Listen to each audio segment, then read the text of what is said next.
I think we'll be on in 1 second. We're just waiting on the Skype call to connect. So he's probably talking to the radio right now. And then we'll be live.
You can't even passively take part. And you've got to put your bodies upon the gears and upon the wheels, upon the levers, upon all the apparatus, and you've got to make it stop. And you've got to indicate to the people who run it, to the people who own it, that unless you're free, the machine will be prevented from working at all. Revolution Radio at freedomslips.com, the #1 listener-supported talk radio station, throwing ourselves upon the gears of the machine. Revolution Radio, where information never sleeps. You called down the thunder, well, now you got it. Right, you tell them I'm coming, and hell's coming with me, you hear? Hell's coming with me! Revolution Radio!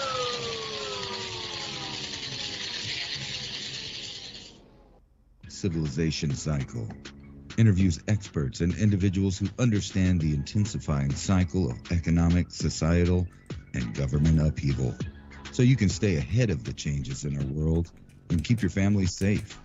Fortunately for us, we can recognize that we're at the precipice, a point in history where we can all see the cycle changing.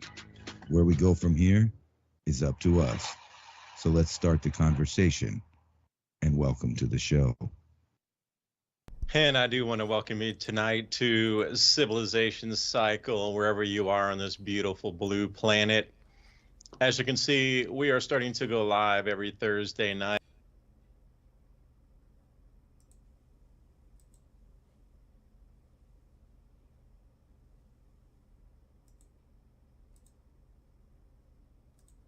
World spin in a different direction over the last week.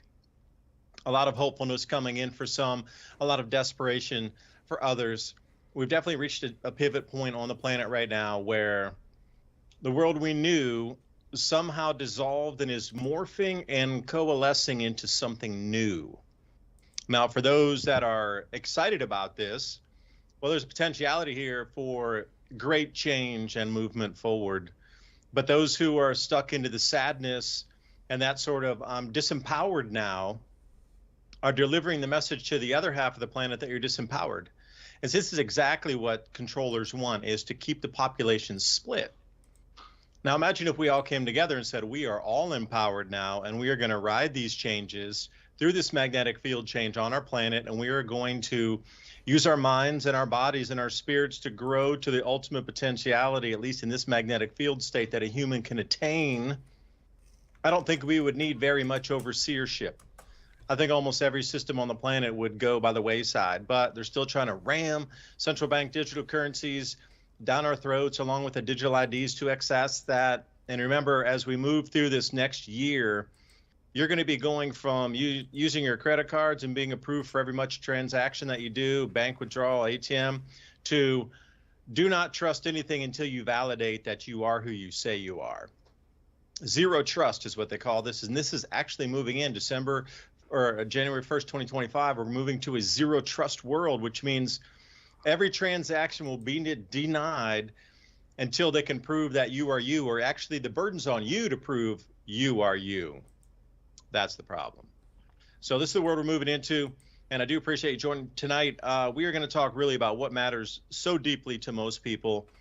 It's just having enough food in the belly, knowing that the security situation around you is good, that you have a way to have a viable income, to at least have some money to go enjoy the nice things and the fun things in life, versus just working and paying your rent, paying your electricity, paying your water bill, and making sure you keep a roof over your head with no other money left at the end of the month. That's not life. That's slavery.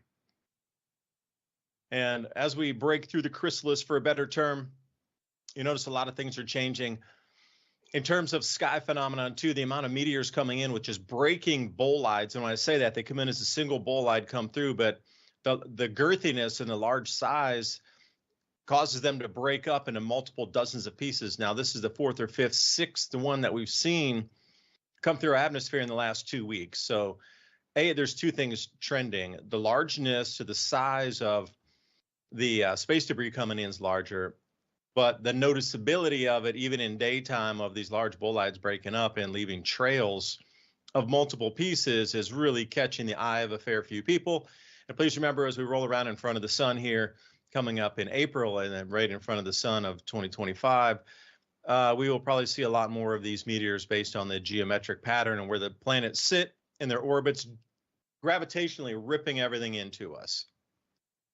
So, Ransom, that's a lot to cover tonight. I do appreciate you joining.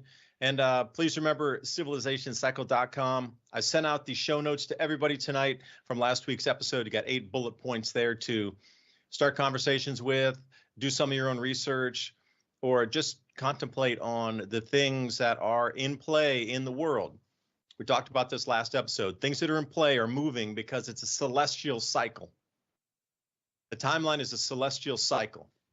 So whatever is predicated, or the people behind that believe it, have the hidden knowledge and understand the cycle, they're on a timeline for the celestial mechanics, not on the earth itself in terms of 4 years of this, 8 years of that. The Chinese are like 100 years of that. We're on something very different. We're on a celestial cycle now that is here. It's inbound. It's noticeable, and the world's changing because of it. So we got all this in play. So how's the next year in our world gonna spin out? Ransom, floor is yours. Thanks for joining. Thanks. Yeah, I think they're about to get really crazy. And I know a lot of people think that because the 4-year cycle happened, that it's all going to be different. Now, some things are going to be different, but I don't think as far as war and food problems are going to be different. Maybe for us in the U.S., we'll see how this whole tariff trade war works out, because that is what's going to happen. But I think it's a good thing because it's going to force Americans to start producing what really matters. It matters that you have what you need, and you can't have that if people don't make it. And if people don't make it, then you can't buy it. So you'll have to make it yourself. And I think it's going to take off. More farming, more people producing products. If they really do roll back regulations, there may be a time where you get to enjoy things like raw milk, or, buying food from your neighbor. I guess we're all going to see how that kind of pans out. I'm going to say right now it's looking like a 50-50 as far as a lot of good things are happening, and a lot of the same old is coming around again. So I don't know how that's going to pan out for us, but I think worldwide is still going to be going through the tribulations. It's just, it might switch areas. And you remember a while back when I was proposing the idea of a new combat theater in North America, specifically along the border. And it looks like it looks like we're already having it, to be honest. Just the other day, there was a bunch of people shooting at the Border Patrol from across the border. They're not happy with the way things are going to turn out. And you may be seeing on the news in the next, I'm going to say 8 months, villages being destroyed with heavy equipment. And unfortunately, this is going to cause blowback because there's going to be collateral damage, and then we're going to have people all of a sudden that were more in our favor now looking at us more like a rival or enemy. Yeah, that's not good for anybody when your social capital gets destroyed. And when I talk about social capital, it's the same if you have a brand or something. You have a perception in society of, okay, this person is like this, they're here to help, this, they're not there to help that. But when your reputation basically is ruined because of policy changes or actions, Humpty Dumpty never really goes back together after that. But to keep it into perspective, America's social capital is probably at a negative, because anytime America comes to your doorstep or your shores, unless you're with them, there's going to be some serious damage. There's going to be politics that change, banking's going to change, and then somebody like Halliburton will come in and rebuild it for you. You're going to have to devalue your currency, and then that bill will be paid on to American contractors. It's kind of the way it's been working for 50, 60 years now. So again, social capital is only built. Now there's a lot of hopefulness because of, new administration coming in, and we'll see what this entails. Got the dogs in the room if you hear any noise, maybe a puppy cameo coming up here. But this is the thing to think about. It is at the moment a possibility in change. Now, again, nothing has morphed into a solid object yet. It is in the progression of doing so. Where we stand right now is only potentiality of possibilities of change. And again, 50% of the people hate that, 50% of the people love it. But it seems like there was a mandate given. Now, if you want to go back to Chinese lore, myth, and legend, here's something, because you mentioned food. And I was talking with Seth Holhouse, Man in America. I was on his show. And we were talking about China and the mandate from heaven for the emperor. Now, what does that mean? That means that at the time, people worshiped the emperor as actually a direct descendant from the gods. And again, we can go into where they came from, or what, the precedent is of those that came from, space down and said, we control you now, people on the planet. Okay, that's going back several 100,000 years. But the mandate from heaven is the authority given to the emperor to rule over the people. But nature has some nasty surprises for that. On about a 400-year cycle, the grand solar minimum rolls in. They lose the ability to grow food on that area on the planet. They can't grow enough food, and then suddenly their authority from the heavens literally evaporates, because if you can't feed the people and you can't give them water and assure them safety, you have no right to rule over them. If you believe there's any right given to rule over another human being anyway, which I personally don't, but just the society set in today's workings. Like once that mandate was removed, the emperor could walk into a peasant's house and be like, oh, mandate from heaven's removed. Get out of my doorstep. You just cursed my house. I have to get somebody to come in and now cleanse my house. You filthy emperor. And they were allowed to, once the mandate from heaven was removed, the emperor was shunned. It collapsed. The dynasty collapsed. We're at the very same thing now. The mandate was given for a new set of rules to come in, a new governance structure. At least in America, that mandate was given. It needs to change. You need to come in and do something different. But I will say it's all revolving, I would say, around food. Because if we can't grow enough food, and food prices really need to come down, and farm financing is a big thing for me. If we have a financial collapse or really some difficulty with the economy, then the ability to finance our farmers to get the seed and the repair parts that they need for their farm equipment and the fuels and the laborers and all the things they need to get that 100,000 acre farm seeded in. I'd prefer if they didn't do it with GMO. But if there's a breakdown in that, we will definitely have some really difficulty with the food. And at that point, you can control the masses using food. Again, the whole world has just shifted as of last week, and it's just a potential kind of in the ether until it becomes something solid. But how many months might that take? I don't know. I think we're going to see some real changes in 6 months.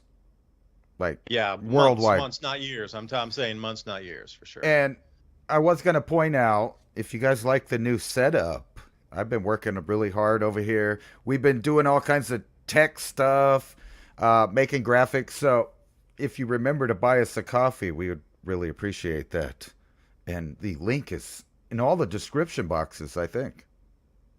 Buy me a coffee, civilization cycle. Buy me a coffee, civilization / civilization cycle.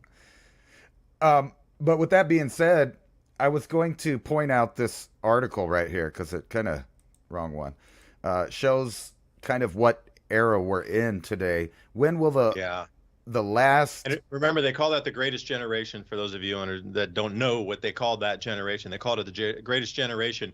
If you're not old enough to know that term, it means it's been taken out of our cultural lexicon because they don't want you to know that there was a great generation like this. Right.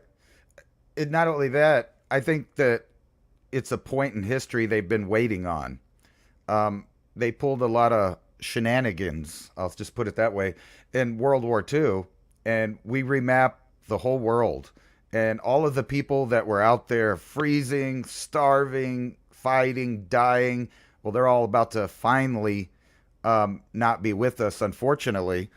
And it kind of marks the turn of an era because right when they're disappearing, we're hearing conscription, draft, World War III. The main voters, just to put it locally, that would be against this are about to disappear. Matter of fact, I think I have the last remaining World War II vet probably right next door to me, at least in this area. And it's really trippy that they're disappearing so fast. So there was only 70,000 alive up until about 2015, and now they're just disappearing. It's getting crazy. Yeah, remember the shows. Now, you and I were growing up. Do you remember the show Hogan's Heroes? Yeah. Remember that show Combat? Right. Like it glorified that age of sacrificing for not only the men around you, but your girlfriend, your wife was back home in that country that you needed to defend because those nasty critters, the communists, were coming over, the fascists, the socialists, were coming over here to take over. Right. And those shows are no longer on TV. They're really difficult to find. And if you know those shows that I'm talking about, Ransom, what was another one that was in that era of really driving the point home, even into the 70s, that we fought that war for a reason. And don't ever forget and don't let that creep in here. All growing up, that's all I've ever heard about. That was the main focus of history, was World War II. I mean, think about, is there any other war with that many movies, shows, books, nightly mentions on the news still to this day? They really want to beat that into people's heads because nationalism is against the world order's idea. So if they can combine those ideas and put everybody in a bottle where they think, you shouldn't look out for yourself where you live, they can vilify that idea and it takes away the firewalls of tyranny. So if there's only going to be one government basically in the world, then you can't hide anywhere. You can't disagree. So they have to have that before they start implementing all these rules on farmers. And I saw one today where I think they're filing lawsuits. They're starting to go the lawfare route to fight these, like the European Union and stuff. They have all of these countries going hand in hand to shut down farmers. And then at the same time, they're shutting down their ability to heat themselves and all of these other things at once. It's war on people. And hopefully, the tides change on that, but I just don't see it. So I'm looking for a lot of people to freeze in the UK, a lot of elderly. The food prices are going to go up in Europe. They're going to they're going to fight our end of the regime on some of the trade things. So it's going to be really interesting how the availability of products and freedom kind of pan out worldwide now. Because it seems like we broke that idea that the U.S. is going to be in it, but behind the scenes, there's a lot of people still working to be not only the head of the world government, but a main part of it. And then you got China and Russia have the same ideas about world government. They're just on the other end of who's going to be the management. Yeah, so you run a couple thoughts with me. If you go to, I'm going to retweet this here on the Adapt 2030 channel because I was looking at this. This is from Wide Awake Media, and they say, when we eat meat and dairy, this is causing 20% of all greenhouse gas emissions. So the meat and dairy industry is now liable for the damages that they cause. The litigiousness, what you're talking about, this lawfare thing is going to continue. Now, what they're going to do is go after them just like they have been the oil companies. You have to realize that's your food supply. It's not an oil well somewhere or a natural gas well somewhere that's leaking, that's going, uncapped. And there's a huge amount of leakage coming out of the capped wells, by the way. So they're trying to lawfare all these things and bring sensors and monitors out to some of these capped natural gas wells that, they've reached peak production, they've siphoned them off, but still there's a little bit of leakage, and not much. But they're going out with a sensor, and if they can find one molecule that leaked out of methane, you're going to get fined. Well, this is the same thing. Like, how can you put the entire meat and dairy industry on notice that you have done something to the planet when that's still not provable? But the next thing is they're taking away your food supply by doing this under the guise of something they've already planted seeds for in terms of climate change. Like with this magnetic field anomaly that's here already, and with the changing solar magnetic field and what we're experiencing on our Earth with the decline in Earth's magnetic field, like this was already projected out into the future along with this grand solar minimum and very low solar activity anticipated after this solar cycle. It was anticipated last solar cycle, but everybody got that wrong this solar cycle coming up. So when we start to see declines in temperature, that means declines in food production.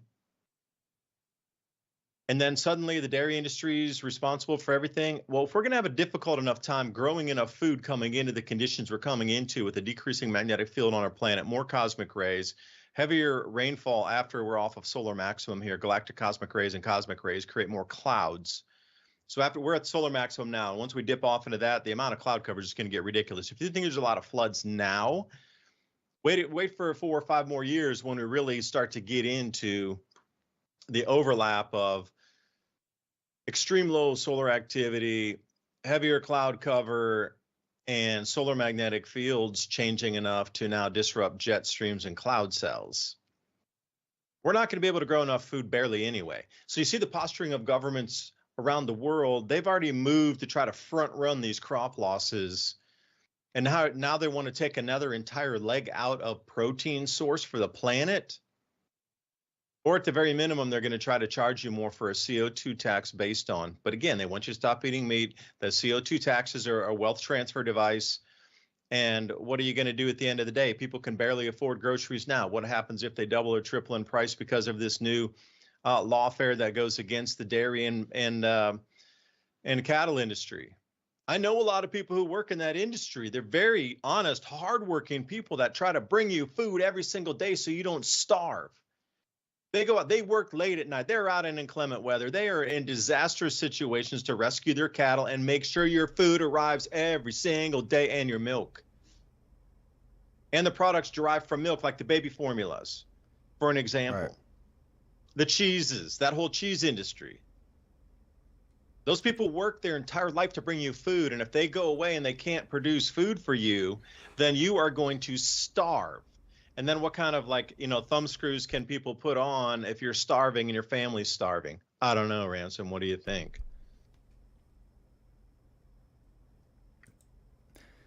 I think it's silly. If you've ever crossed the U.S., like just on any interstate, you're going to realize that the majority of the U.S. is people making a living through farming or ranching or dairy or something like that. And plus, I can debunk that whole tweet that they're talking about that right there. Carbon.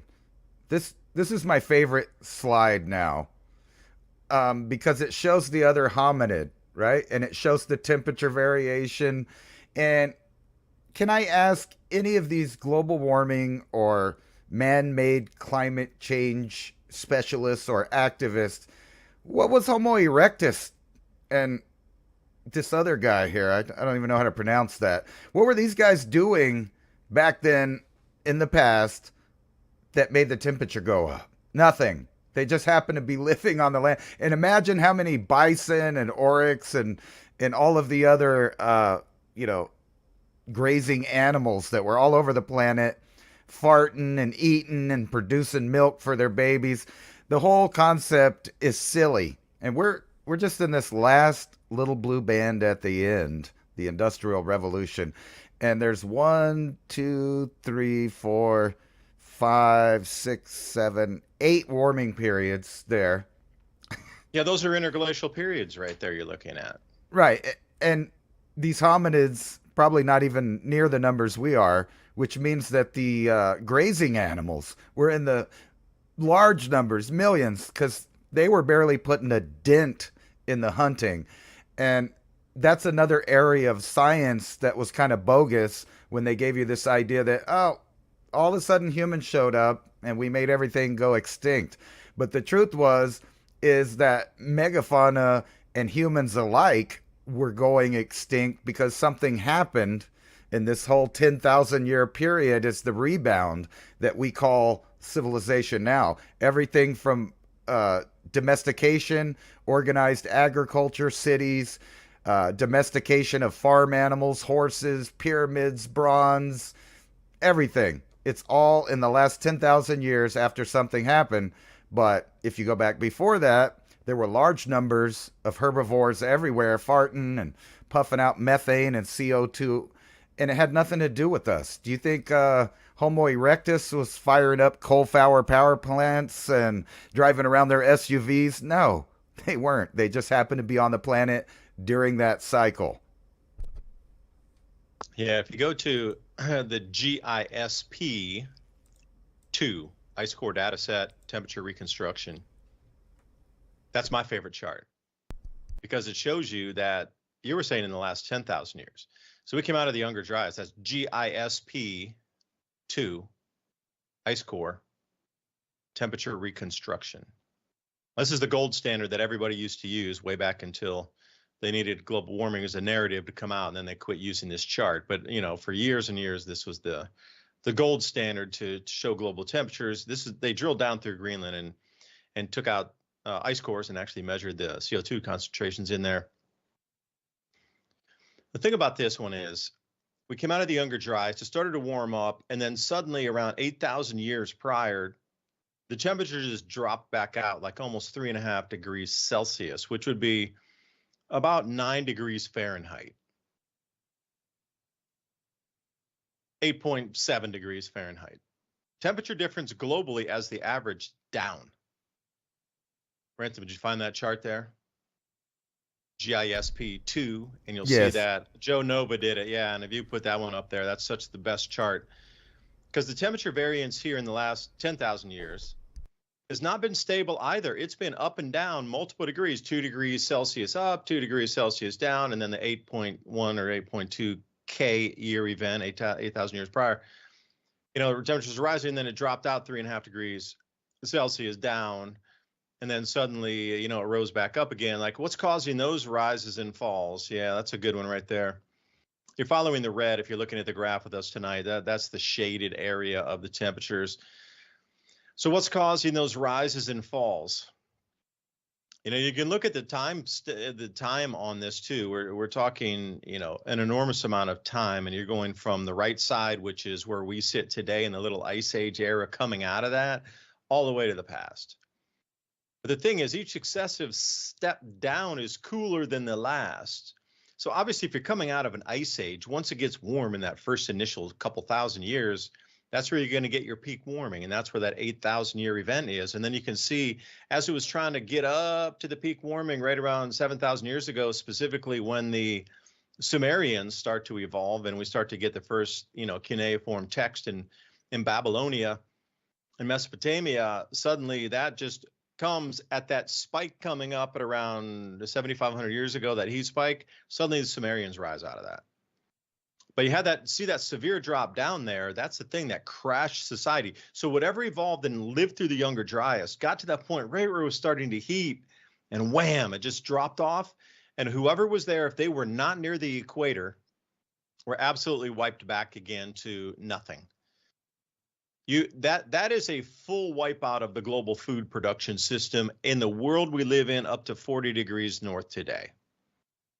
Anything probably 30 degrees, 35 degrees north latitude and 35 south up to the poles would have been very little yield or no yield. And specifically 40 north to 40 south, zero. There would have been nothing growing. And then subsequently, when you see that very drop off there, it says 32.5 degrees, and then it rolls all the way up to almost 28 and a half, or between, well, they just say 28.75. That is a huge dip. That's so much change there. They're yapping about like a degree or so coming off of 100 years. This is 3 degrees Celsius that we've already seen in our past. That's insane. And you know, see how fast that's vertical. So what caused that change? And going through the chart, every time you see a significant drop off in temperature, that was a collapse of the society and the civilization at that time. So what brings it to the point of civilization of going to its apex, to its maximum art? You're at the point of art, and you're at engineering and mathematics, and you've reached these pinnacles of civilization throughout history, and then suddenly, whoosh, it collapses. There's your collapse reasoning. The temperature dropped, and they couldn't grow crops reliably. The plant and harvest dates were out, and the actual yield numbers were down. So the society, those living there, had to move to better places because what we consider global logistics wasn't in play then. Regional, absolutely, but global, no. So you can see clearly, and I would ask everybody out there, use that same chart, mark it with the collapse of civilizations, and they're right on that same timeline and actual temperature line of rise and falls. On the inverse, when the temperature is going up, you're going to find the beginnings of a huge amount of cultural, what we consider like behemoths. And once they reach that pinnacle point, it just drops off. And that's the explanation right there for you for the rise and fall of civilization. And, you know, I covered this in a couple bullet points before in the Civilization Cycle show notes. And you can find that at civilizationcycle.com. If you go there, we have the player for the live show. And also, if you put your email in, we'll give you the show notes of what we talked about in just like 8 bullet points. That was one of the bullet points that I was very specific, or actually I probably had to split into 2 to cover that very thing. The temperature apex is at the top of the civilization, and as we decline, and it's just it's a fingerprint of history. That's all it is. Nothing more, nothing less. Excuse me. I was going to point out it even goes further than that. If you look at this other chart I got back up there, in the middle, it goes 1 million years before present. And when you look at that based on the up and downs, you can see that every time it got severely cold, like really, really cold or really hot, right afterwards, you get a new species. Species show up. You get Homo neanderthalis, Homo sapiens, probably Denisovan was on one of these charts. And you got to wonder, like, whenever the environment forces the extremes, you have to adapt. Obviously, these hominids did, or we wouldn't be here today. So how do you think that would fit in when we have technological nations that are also depending on these changes? And some of those look like they happen abruptly. Most of them are abrupt, though. The one we're in now is very gradual. Usually it drops off and it occurs faster. So what would the world kind of respond to if things actually went to the extremes in the northern latitudes? Because judging by last week, or just a few days ago, we had an early fall storm. I know they call it a winter storm, but it's November, right? And there was 4 foot of snow in different places. There was cattle struggling to get through. And you imagine if you're dependent on that meat and 1, 2, 3 storms come in a row, your food is wiped out. And not only just for now, but for years to come. Because it would take a while the to carryover stocks are not as robust as they used to be. I'll make a statement that when I started the Adapt 2030 channel back in 2014, I would look at the carryover stocks. It'd be like, 750 million tons on average, because you could go in and get the USDA data, excuse me, for the entire global, for the wheat production, grains production, whatever. Sandwich those all together, and they already put the totals in. It was like a 50-page PDF they release every month. Carryover stocks were about 750 million tons. Right now, when you go there, they're somewhere around 350 million tons-ish. So I'm wondering, where did 500 million or 400 million tons of our carryover grain stock go to? That's what you're describing, is the grain you grew this year, you hold on to it until next year, and you can still use it all through the whole year, provided A, it grows, and B, you can store it correctly in cool, dry conditions. Anything wet, cold wet, dry wet, you're done. Has to be dry for sure and cool best. That's gone.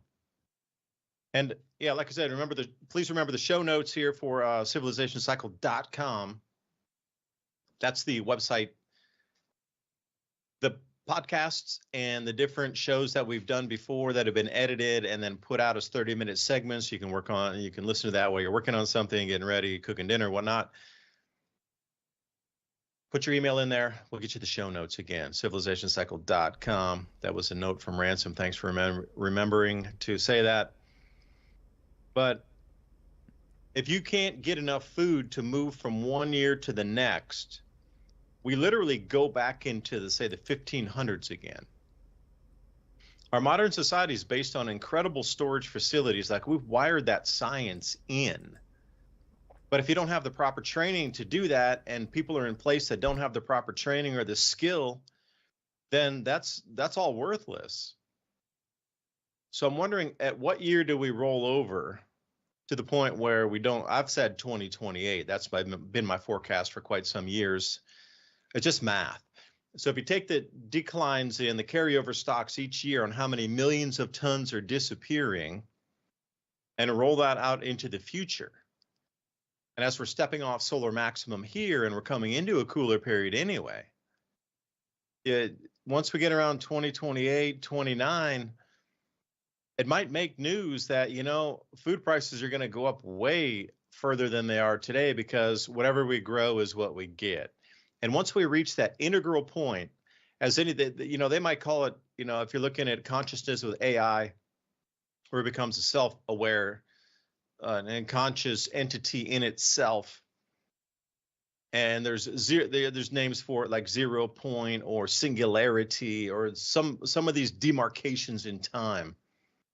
We are there when we cannot grow enough food to carry over to the next year. That will be another point reached where what we grow is what we get in our world. That will be a shift of an age. Absolutely a shift of an age. Stability will no longer be guaranteed. So how does the government shift from there? Or are they shifting now, front running everything? Like, there's a huge amount of just incredible shakeup going off across the planet. But are they doing that right now to try to front run all these things coming in 2028, 29 with the crop losses, food shortages, carryover stock debacles? I'm just curious, because it would be the perfect timing to do it now, because you get the 4 years, right? 25 through 29 or to 28, let's say. That's the point where you're going to reach that rollover, where there's not going to be enough food grown on the planet to carry over for the next year. So I'm just wondering, there's a lot of things in play. I have a lot of questions, but that I don't have answers for. But it will occur in time. Well, the prices are still going up. According to this one, still 5.5% from last year. And I think that's very low. Are you kidding me? 5.5% for food increase? No way. Well, that's according to the United Nations Food Price Index. Right. It goes up and down that much.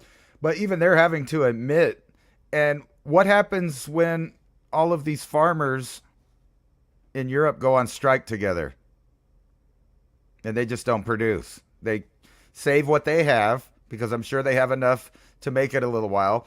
And then they just cut off the public and show them what will happen if the governments continue to cut their production down and increase rules that don't jive with actual science. Like the whole argument of CO2 is easily debunked.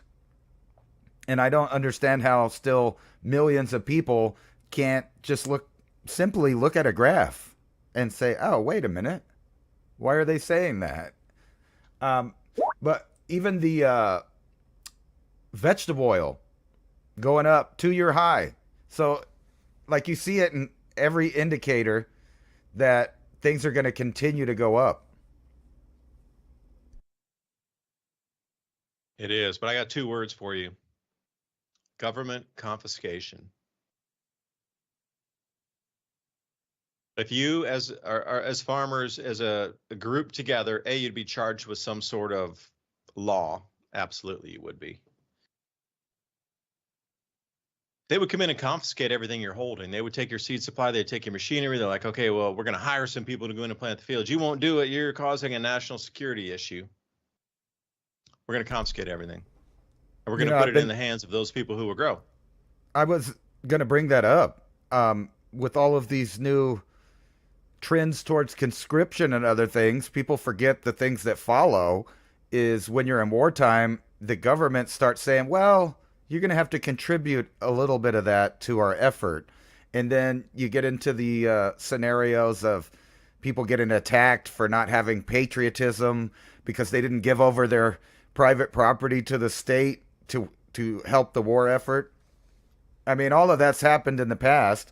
So I'm actually been watching the headlines waiting for those exact kind of things where the government is saying, well, we're going to seize this because we need this, that, and the other thing. It's just like a communist country.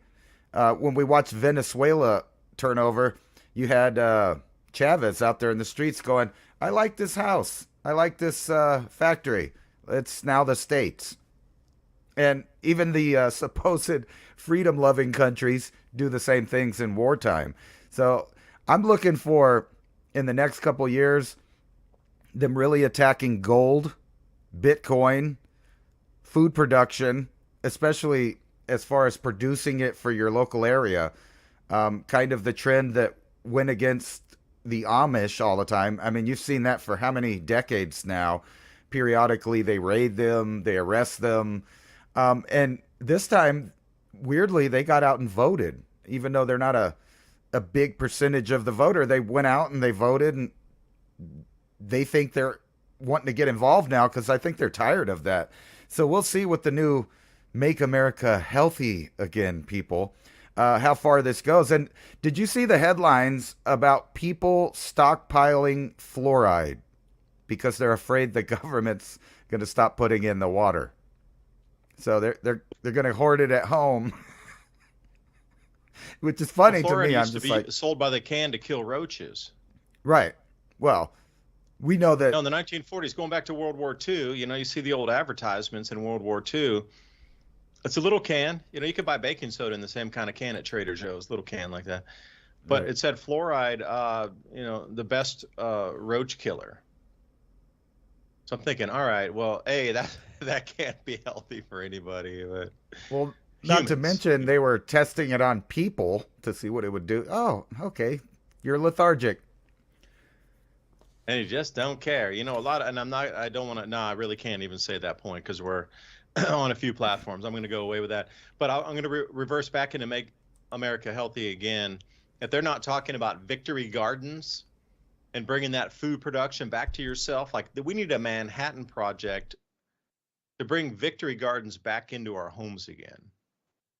Because that Make America Healthy kind of dovetails into, think about using that excuse to get people to start home gardening again, just like they did in World War II, without really explaining that the magnetic field's changing and the carryover stocks really aren't there. We all need to start home gardening again. That would really do a lot for food resiliency if we could get people home gardening again across the entire nation like we did in the 1940s. Please put it in perspective. 40% of all food production in America from 1941 and 1945 was done in the backyard. 40%. So think about, supermarkets are going to take a hit, but your food resiliency, and if there's not carryover stocks in terms of grains, could you not grow a corn patch? I'm trying to put out a larger tobacco patch this year. I'm trying to put out a larger corn patch, but I grow heirloom stuff from the Amish, like purples, starbursts. There's not even names for these. You just look at them and I guess you identify it by the seed when you're looking at it. There's no commercial variety of it, so they can't name it and sell it. It's just like heirloom corn that has a starburst pattern. Heirloom corn that's jet black with a tinge of like purple into it, some sort of indigo corn. That's kind of how they describe it. They look at it. There's no patents on it. It's the thousands of varieties of corn that have been around forever, and they just grow the variety that they think the pigs like. The guy I buy my meat from, name's Jonathan, Amish guy. He grows like 20 acres of corn just for the animals, just for the feed.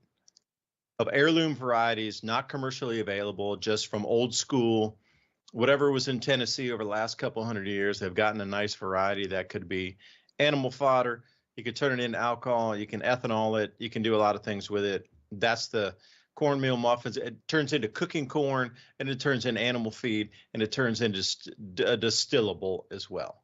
So that's the one they've chosen, and it seems to work for a lot of people.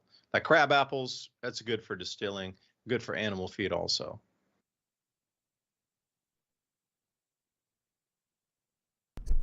Sorry, I muted myself.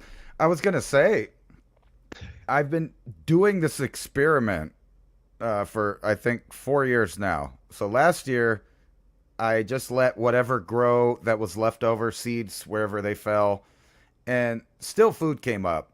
But we saw a major difference in our grocery bill compared to the just 2 years that I joked around basically farming, because I didn't really take it that serious. I was calling it the minimal effort garden, right? So I was just planting stuff, and just the amount of greens that we got in our diet was enough we only really had to buy food if we wanted to, right? And now this year we didn't have all that extra squash and different things, that fruit and stuff that I grew, so it made everything a lot more expensive this year, as far as always trying to find fresh organic vegetables to go with our meat. So just that little bit of gardening made an enormous difference. I saw your dog. Yeah, I was going to say puppy cameo. I missed Dogs it. are like They anything, missed man. it. They just love attention, and this one's an abandoned dog. Yeah, I was Like going the to laugh original. because I see the No, reflection Foxhound. of them. Yeah, she's Foxhound. I wish she'd come back again. Super cute, real pretty dog. Very loyal. And the story for this one, my wife and myself, we were in the back room here, and the back of our cabin looks out into the forest. And all of a sudden, we saw a few neighbors' dogs walking by, and there was this little tiny one like this big walking with it. And then the main pack of dogs, which were our neighbors before they put more fences up around their place, actually looked in our window, barked at us, got our attention. And that was the weirdest thing. They all made noise, so we'd actually look out the window. And once we looked out and we go, oh, look at the dogs. Oh, there's a little puppy. As soon as they noticed that, boom, all of the big ones took off. And they left this little white thing in the front of in the back there by itself. And we're like, that's weird. So then I got it, and I gave it some food and water, and it's like, okay, I'll leave it here. The mother will come back for it, and they never came back. So we ended up adopting it, took it to the vet, had a bunch of fleas, got it all cleaned out, worms and thing. And we just took it in, loved it. And it's like the greatest dog. That thing can smell and track and find things that are just mind boggling, animals. And it's a security thing too. You're going to need dogs on your property in the future world we're moving into, but then how do you feed them? Right. Well, pit bulls are good for that. That you can just feed them scraps, and they seem to do fine, and they're good security. As far as that goes, we were joking around here the other day talking about if things really got wild and the food stopped, which of the pets would you eat first?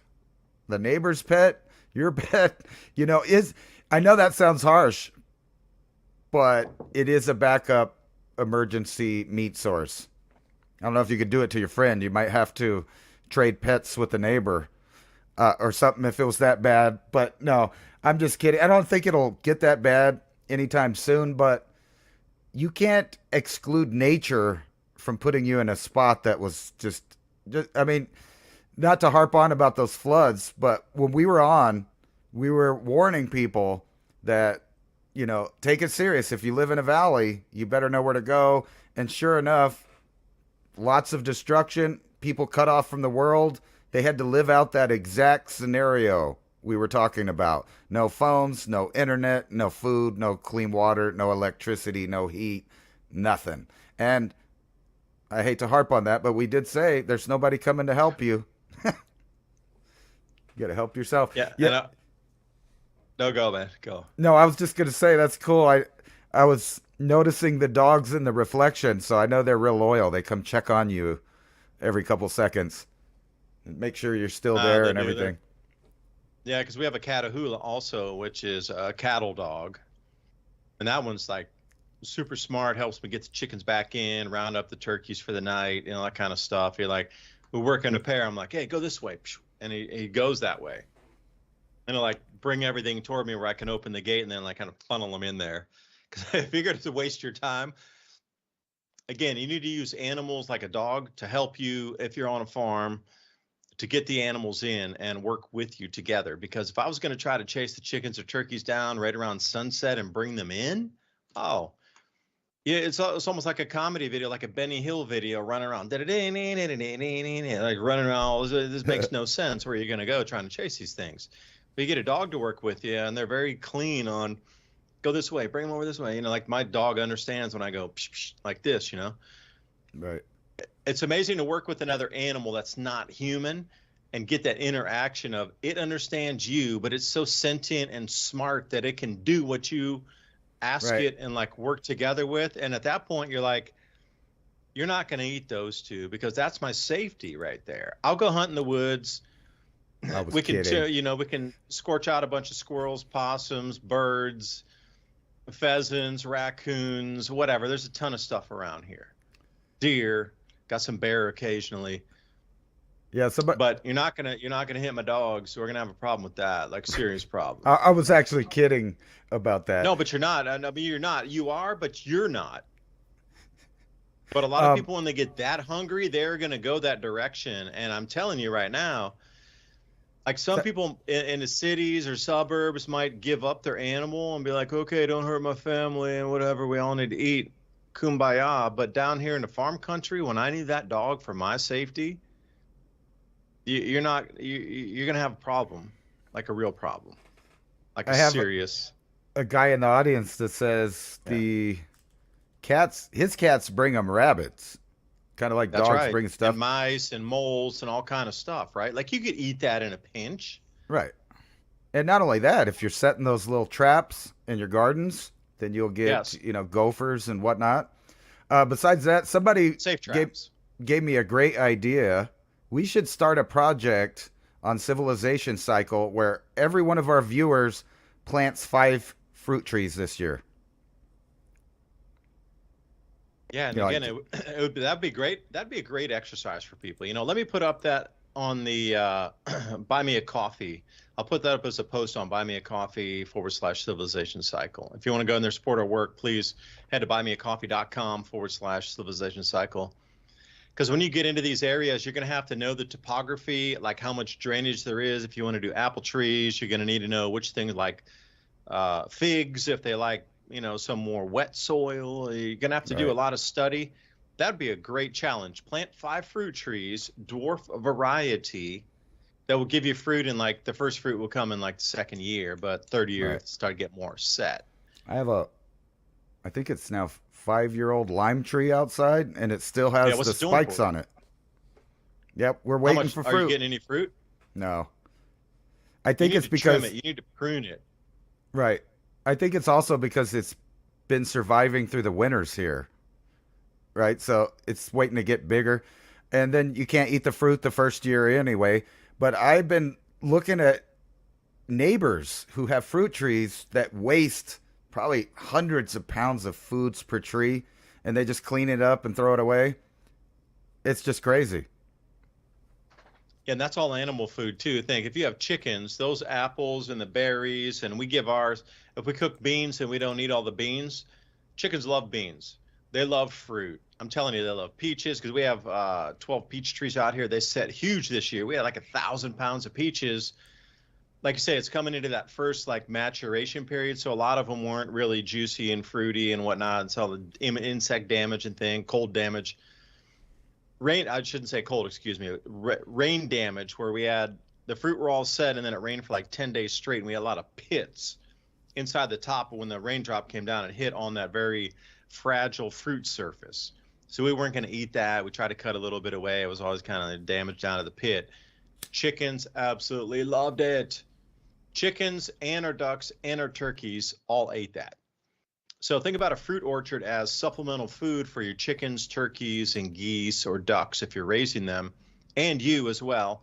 And you can distill that to create alcohols, for rubbing alcohols off the first on the 4 shots with the methanol, disinfecting anything, cleaning supplies. And once you run off that first 4 shot, that very first quart or something of, number 1, if you're going to run it in 8 jars on a gallon, you can use that for cuts, scrapes, abrasions, anything medicinals.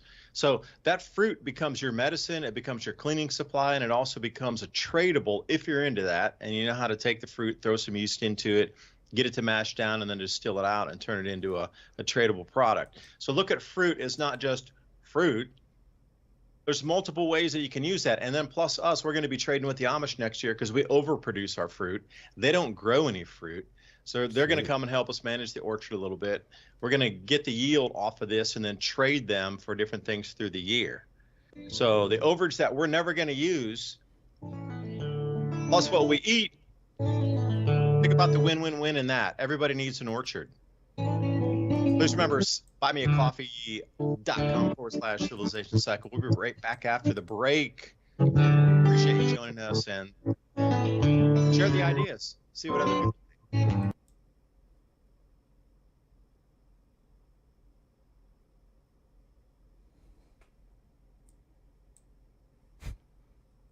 Oops. I pressed the wrong button. What happened?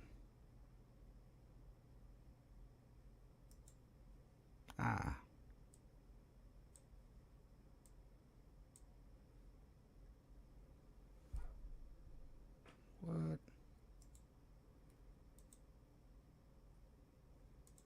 Well, it looks like I'll have to talk to the commercial.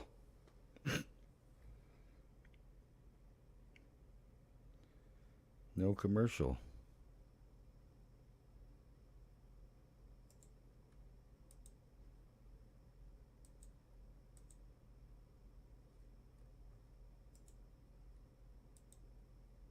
Awkward. I guess I'll just hang out with you. Hang out with you till the break's over. And don't forget to buy us a coffee there. And sign up for our show notes. We had a malfunction. So I'll be back after these messages. Oh, wow, that didn't work either.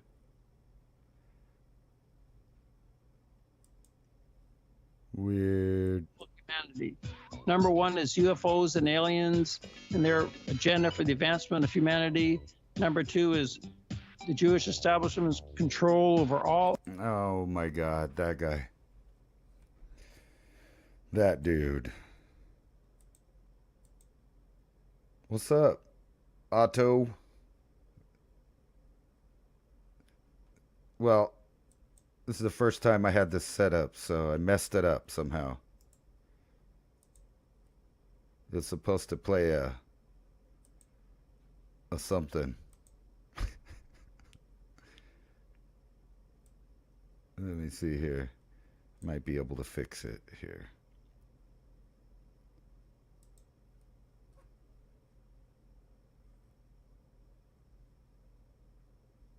Awkward. Here it is. We'll play this one. It's unknown if early man knew they would be the progenitors of great civilizations, or if they knew when their empires would fall and disappear into history. Fortunately for us as modern man, we can recognize that we are at the precipice, a point in history where we can see the cycle changing. Where we go from here is up to us. How do you feed your families when the shelves are empty, the stores are shut, and there's no food available? What is the fastest, easiest, and most productive foods to grow? What is the quickest way to get somebody who has no skills at all up and running and producing very quickly? If you understand that we're at a point in history where it is no longer optional to be growing your own food, if you're like really freaked out and concerned because you've never grown food before and you don't have any skills, you don't know how to do that, but you know how important it is, then I want to let you know, however you stumbled here, you're in the right place. My name is Marjorie Wildcraft. I'm the founder of the Grow Network, and I have been the female leader in the survival and preparedness space for the last 20 years. How to grow lots of food, even if you have no experience, are older and out of shape. This is for people who want the fastest and easiest ways to produce healthy and delicious meat, eggs, and vegetables. Because you know that growing your own food is like printing your own money. During this webinar, you will get status of global food shortages, how long the crisis will last, how much space you need to grow food, easiest, highest calorie foods you can produce, a complete plan for producing all the food you need, how to get started today, regardless of season. Marjorie will show you the fastest, easiest, and simplest ways to produce calories and nutrition, especially in a crisis and/or grid-down situation. The assumption is that you have no experience and you need to start producing food immediately. The most popular part of the webinar is the Q&A session at the end. So please come prepared with your questions. Pro Clear Cleanse is the most powerful spray cleaner on the market today. No elbow grease necessary. Pro Clear Cleanse cuts through grease and grime like a chef's knife. Right. Talking about the pertinent issues. So where does our world move from here is really, and what matters most to us? Us, I mean, everybody on the planet. Like if we take away all politicians on the planet, we're still going to be fine.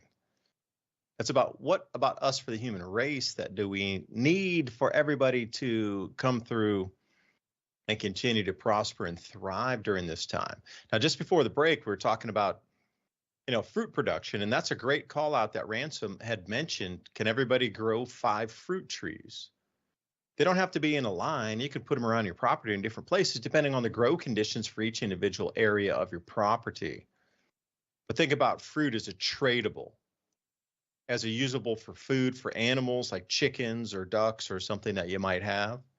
And then also, if you have the skill to be able to turn that into some sort of distilled product or fermented product, could be apple juice, hard cider, or just, distilled out after you mash it up, bring it out from say 18% down into something more distilled, which can then be used as medicines and alcohols and cleaning products and tradables. So again, you got the tradable end on the fresh fruit, you got the tradable end on the distilled fruits. With that being said, Revolution Radio, thank you for letting us talk tonight. And if anybody... The one cleaner that can do it all.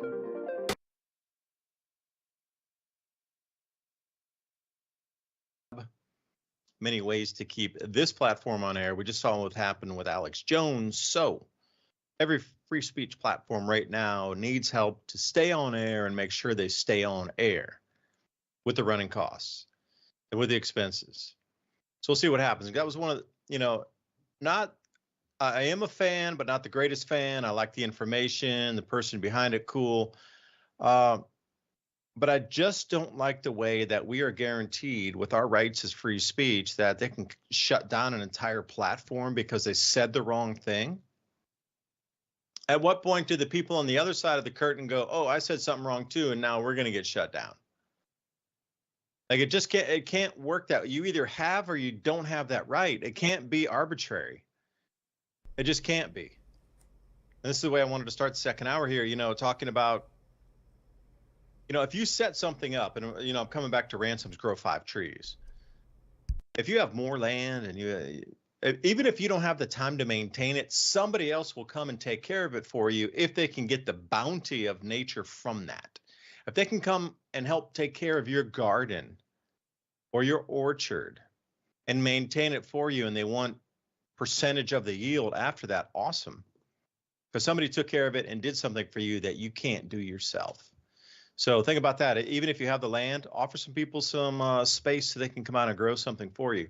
But Ransom, take it away, man. Second hour. And as always, what do we value as humanity right now? Family and a full belly. I mean, that's really what matters. Family and a food belly. That's great. That's a double word answer. Bam, drop mic. You know, and also for people to be able to live without the constant bombardment of worldwide fears being pressed on them. You know, it's just nonstop stuff that is meant to keep people in disarray so that they're distracted. Describe the stuff, though. You said stuff. Like, give me some, like, concrete examples of stuff. Of, like, stuff they make you worry about. The economy, food prices. And, yes, they're real things that you have to worry about.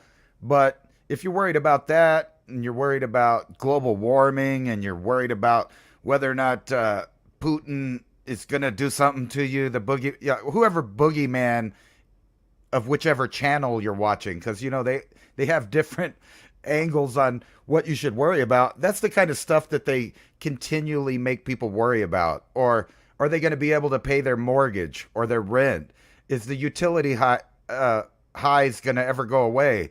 Or are they going to continue working to the bone to barely have like a few cents left over at the next month? That month-to-month fear of being homeless. I mean, I have not paid rent in so long that I kind of forgot. But if you're a renter or you have a mortgage or you're renting to own or any of those options, it only takes one life mess up and you could be out on the street. And people forget that. So that's a thing that you have to worry about. But at the same time, they keep the levels of fear of all these other things where people are misdirected. And instead of concentrating on their family and a full belly and the simple things in life, they're just continually bombarded with this other stuff. And like I was talking about, I think we're going to have bad times, but 6 to 8 months away. And the reason I say that is because there's going to be some pushback on the changes. So in the short term, things are going to start looking really good, at least here in the U.S. I mean, options are open up, especially in the housing market. There are no houses. Like, I've been looking, and the only things that I could trade in everything I own for and go get in are places that are like dilapidated. The well don't work. It's, you know, hundreds of miles from anywhere. And although that sounds like a sweet dream to me to go out there in the middle of nowhere, if you have a family, it's hard to, you know, ask them to deal with it too, or it's hard to, at least. Some families will just, you know, whatever. But if you don't have water, you don't have farming. And if you don't have farming, then you can't make extra food. And you're stuck in that spot. And the majority of Americans, at least, are stuck on the month-to-month. They don't even have time to think about, well, maybe I should grow some stuff. Maybe I should can some stuff. Maybe I should start stockpiling stuff. And when things start to look good, people forget that things can go bad again. And they only remember that when things are bad. That's too late. So even if things start looking, you know, sunshine, rainbows, great future ahead, you still need to be preparing for in case it doesn't continue that way. And hopefully I didn't offend anybody, because I know I lost, I don't know, probably 30 or 40 subs November 6th because, you know, of the little videos I was posting. So people are upset. But then again, other people are happy. And somewhere in the middle, people need to drop these ideas that it's us versus them. And remember that your neighbor is going to be more normal if anything happens. So, like, if the internet cut off and the news cut off, about 2 weeks later, they'll be willing to talk to you. They start to forget that they're constantly bombarded with the tribalism. And that's how they keep everybody divided. And that's how they keep everybody distracted. And they're going to keep pushing this idea. because there are social engineers that are interested in destabilizing the West still. And although people think, well, it's going to change, you're going to start seeing some other things, the other shoe to drop, so to speak, in months to come. I just see that happening. There's going to be, what they call that, the honeymoon period, right? We're going to have the honeymoon, stocks, Bitcoin, everything's all going to go up, but then it's going to come back down. And that's what you have to be prepared for. Like, should you be selling your Bitcoin right now that it's at 87, what is it, $87,000 a coin? 93,000. Oh, 93. God. It went up again. So is that a gamble? Should you sell it when it's at a high? Or are you going to, keep on faith and then wait till it gets back down to 35,000 to sell it? Because I feel bad. I sold mine when it was up a little bit, and then it went really down. And I thought, whew, but now it's so far up. If I'd have just been patient, I could be cha-chinging right now. Depends if you're a trader or if you're a hodler. I don't know. If I could respond to a couple of those comments you made there. 6 to 8 months, if you're talking about crypto here, most people agree that over the last halving cycles with Bitcoin, that there's a run-up period after that, and we're in that now. And if you go to Plan B and take a look at some of this information, 100 trillion, this person has mapped out stock-to-flow models, and it shows that the peak should be, and if Ransom, if you could find a stock-to-flow model on Twitter somewhere, you can find one of those charts, stock-to-flow, and Plan B, and that you can find one of those models there, and you run it out. So since the inception of Bitcoin, the way it behaves before it halves and then after the halving, and there's a cycle to it, how it runs up, and then there's a cycle and a bull peak, and then it drops off. So if you're going to look at this last halving cycle, the market's much more mature. So they're looking, and I just wrote some notes down here, September to October of 2025 should be, based on past cycles, this market top here for this cycle of the halving cycle. And then after that, you're going to want to put in, you're going to want to sell short or just go even short. You don't have to leverage on it. Just, not in financial advice, but just the simplest thing to do if you were where you were, Ransom. Think about 6 to 8 months from now, once it hits up to somewhere, I don't know, the numbers are so different for the Bitcoin price. I'm not even going to conject here or throw the numbers out, but the numbers on the peak for this cycle should be September, October 2025, and then from there it's going to cascade downward until the next halving cycle. But knowing that information in advance, if you'd made all that money running up, then you could just sell your Bitcoin and put it into a short position and then take it on the way down as nothing leveraged. It's just a single, I believe the price will go down, and as much as it goes down, then you're making profit from that. Because you can trade the markets either direction. And this is what Bob Kudla taught me a lot is, you don't have to leverage anything.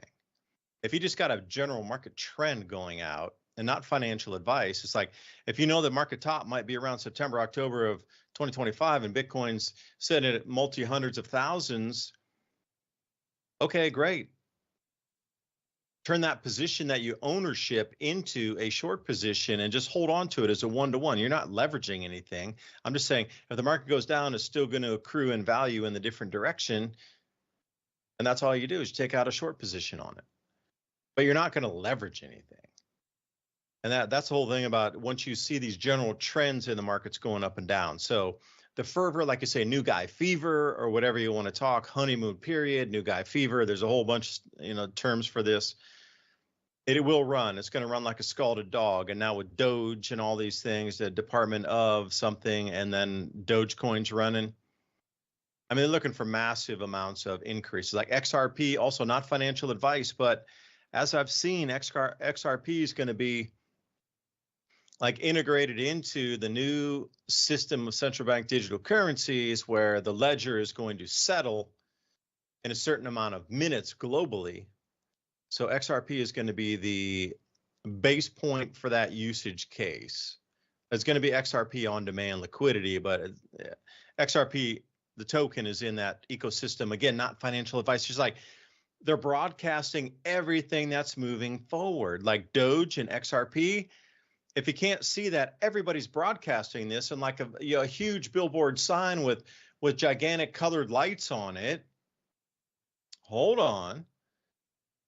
There's some potentiality here for you to look into the future.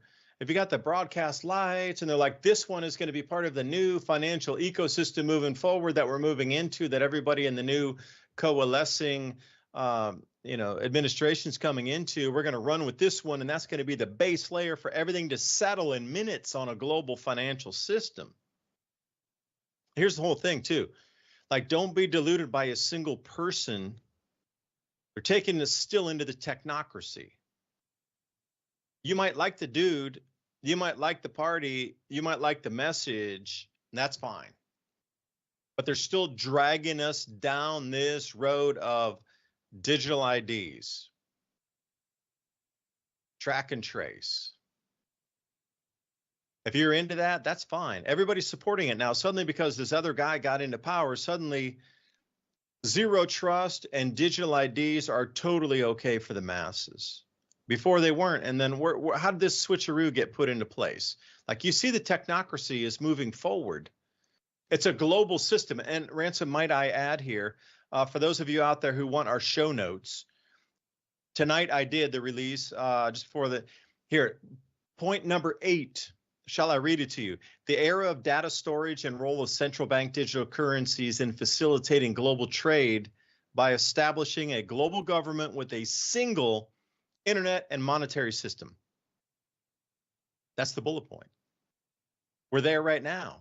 They're moving to a global system of governance with monetary systems and internet. And whatever we are in the United States is moving toward that globalist. It might be right now coming back to nationalist, but somehow this nationalism is going to absolutely blend into this monetary system on a global governance structure. It has to, because CBDCs are the future. There's no way to go away from it. That's the whole thing. You can't stop it. There's no stopping in this. That's the point. They're on a celestial timeline that has to match the perceptual awareness of humanity with what they're putting in technologically. That's the caveat of it all. And I know, Ransom, you can respond to that. Yeah, absolutely. It's going to be continuing on. And matter of fact, they're just deciding who's going to get to have the reins on that. I know this sounds messed up, but if I was to give financial advice, because, I don't have a lot of money to invest, but if I just had extra thousands of dollars to invest, I would probably invest in Raytheon, the military-industrial complex, and a bunch of startup American that's kind of companies. A dirty stock to own, man. Your karma's tied to that one, dude. Just death and destruction, and that's all they use for that. That's I know, rough. but when certain people get picked for things that they're going to be making money.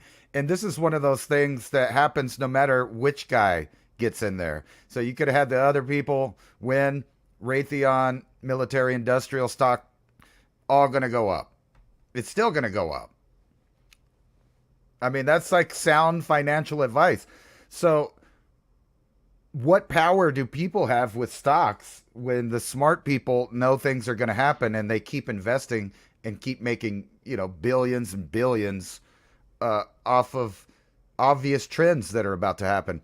Matter of fact, I have a feeling that we're going to get back into the international arms sales in mass. So I bet places like Taiwan, Japan, all kinds of people are going to be buying a bunch of our stuff all of a sudden, as far as military. But what's it all need, though? I don't know. It could be silver. It all needs silver. Right. I was going to say that. They're going to need the metals, right? Metals. Conductive metals. Now, you could say copper and whatnot, okay, but copper should rise in price because all these like white elephant projects, they're going to go forward if they're viable or not. Everything needs copper.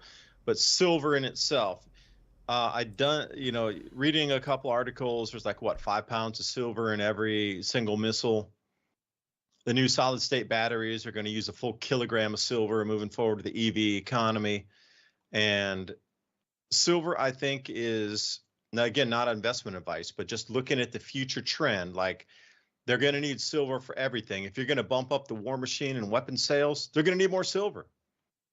The EV economy for just the vehicles itself, a kilogram of silver per battery, that's a lot. And now we're going to need more silver for the solar panels. Forget the windmills, those things weigh multi-tons, but they use about 30 pounds of silver per windmill. That could be recycled, though. But you're looking at the non-recyclables, like when you blow up a missile, that silver's gone. It's shredded into microparticles. If you're looking at in the solar panels, and I was reading an article today or yesterday, silver needs to reach $200 per ounce before the recycling of our current solar panels is like ROI positive. Like at what we look today at $30, nobody's going to touch recycling a solar panel. And I talked to a guy before, he's very wealthy, like the most wealthy person I've ever spoken to in my life ever. And he invited me by for a 3-day thing at his house. And, we got to go to eat dinner together and talk all these things. But he told me one thing that was very clean. And I always remember this moment for the rest of my life. It's such like burned into my memory. We're having dinner.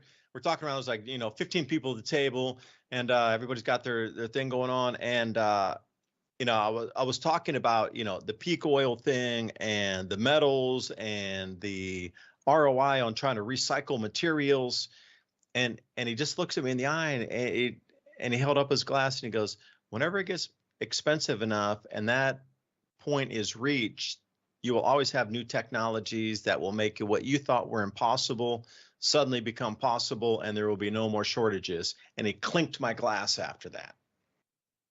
Like, I will never forget that moment in my entire life of sitting with a billionaire at the table and told me that advice. So for me to look at $200 ROI, break even, going over that, like that was the same thing with algae biodiesel. It wasn't viable unless you hit $100 per barrel. And that was the break even. Like it had to maintain that for a substantial amount of time before anybody was really to invest into algae biodiesel technologies. Yeah, it went up to like 144, but that little blip above $100 that we saw in 2008 and 9, like that thing up, that was an anomaly in time. It did not exist past that point or prior to that point. We never came back to those numbers ever again, remotely close to $150. And the same thing with silver. Once we get to that point where silver maintains above $200 an ounce it's going to have to be years, plural. Then they will finally start to recycle solar panels. At $200 break even, they're not even going to think about it. If it maintains $300, $400, $500, and it's going to have to be for a substantial amount of time before people will realize it. Because the algae biodiesel was like a whiff in a pan. It came up, okay, oil rose above 100. Okay, we can hit this. By the time the technology developed to actually, and I was working on that, that's why I'm so deep into the industry. Like once we finally got to that point of rolling over and getting single grow bag systems out to do a single type of algae and then crush that, I wasn't even crushing. It was ultrasonic separation in the water column there. Once that point was reached with the efficiencies, the price of oil was already down. So none of that worked anymore. It was inefficient. You were below the break even. You were losing money every barrel. Above 100, fine, but by the time the tech caught up to it, unless that tech's mature enough where they can implement it instantly, when it goes to $205, but then big whoop, you're spending this entire factory, all the electricity, all these people to make $5 an ounce. Like how many solar panels do you have to deconstruct, rip apart to get a $5 gain on an ounce of silver? You're going to have to process hundreds of thousands of solar panels, and it's going to be in a conventional facility, in one facility only, or two. It's going to be the centralized location for recovery of silver from solar panels prior. But you're going to have to maintain that level. And I don't think anybody would even touch it until it reaches $300 an ounce for a year. And then they might go into it. And that's just from my own getting stung, thinking that the algae the price of oil was going to stay above $100, but it never did. It never did. So the thing with silver too, if it runs to 300, is it going to stay there? Is it going to go higher? Is it a monetary metal? Is it a manufacturing metal? Or is it a new monetary system base metal along with gold and platinum, trimetallic system? Or are we sitting back where it's going to rise and then flash? And then, there's a lot of unknowns moving into the future, but none of that is financial advice. That's like real world things I lived through. And I'm trying to impart on, you need to have the tech that hits a price point that can make it viable enough, and $5 an ounce is not going to do it. You're going to have to go hundreds of dollars an ounce before they start recycling all these solar panels. And I'll leave it there. Seems like all of the commodities are going to go up and down. Like, here's this article right here. We were talking about these. That's not it. These AI centers, right? That AI centers, yeah, that's a big one, huh? Yeah, that would be something that, in my mind, is absolutely going to take off. Like, well, you're going to need to store the smart contracts for all of the new central bank digital currencies and the new ownership of assets in those places too. And where are they going to get all the water? See, right? That's why there's so much contention with water rights across Colorado, for example. So if you're going to set up a new governmental system in Colorado, like they've talked about, all the water is going to be used for cooling. So the farmers aren't going to get the water there because it's going to be used for tech and, like I say, data storage issues as well as others. Right. Food growing indoor for certain segments of the population. Like, a lot of water is going to be pulled out of that, and it's going to need to be cleaned. And then, I don't know, I'm throwing some ideas out there for you. Well, then also you got, this idea of Zuckerberg's plan to build atomic powered data centers. So that's another different technology that they're going to need massive amounts of water for to cool this little nuclear power. And it's funny, they want to shut down nuclear power for people using it, but then you got these billionaires talking about, hey, we could run these AI data centers off of it for eternity. And this is something that is obviously a good investment for the future. The question is, which groups, which companies are going to win out this kind of fight to build these AI data centers? And where are they going to put them? And who's going to lose out on the water that they need to cool it? And then I'm also wondering, with all of this shakeup, how is it going to pan out for your fruits and vegetables that we buy from Mexico? Because a trade war is about to start between the poor countries that's been supplying us with cheap goods and the U.S. that is going to try to start production to fill the niches whenever the prices start getting, thrown around different. This is what I'm trying to trip out is the supermarket is going to be crazy probably over the next year. So some things are going to skyrocket. Other things are going to be really cheap. So how do you navigate that? Just the same as the stocks? Buy when cheap, eat when expensive? Home gardens, again, that's a perfect way to bring it back in. Like, if you can facilitate that as the first, niche into something, starting the home gardens for all of the American public would be a thing. And if you're watching this video now, in a year from now, we could compare these two videos to where we are now and where we sit in the future. The home gardening movement should be a thing by then.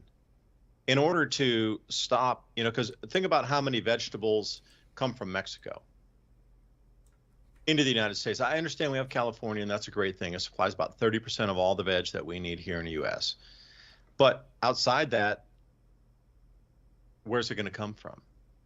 Well, if 40% of the veg grown in America is from our own home gardens, that only leaves another 30% to kind of fill in the imports on it, doesn't it?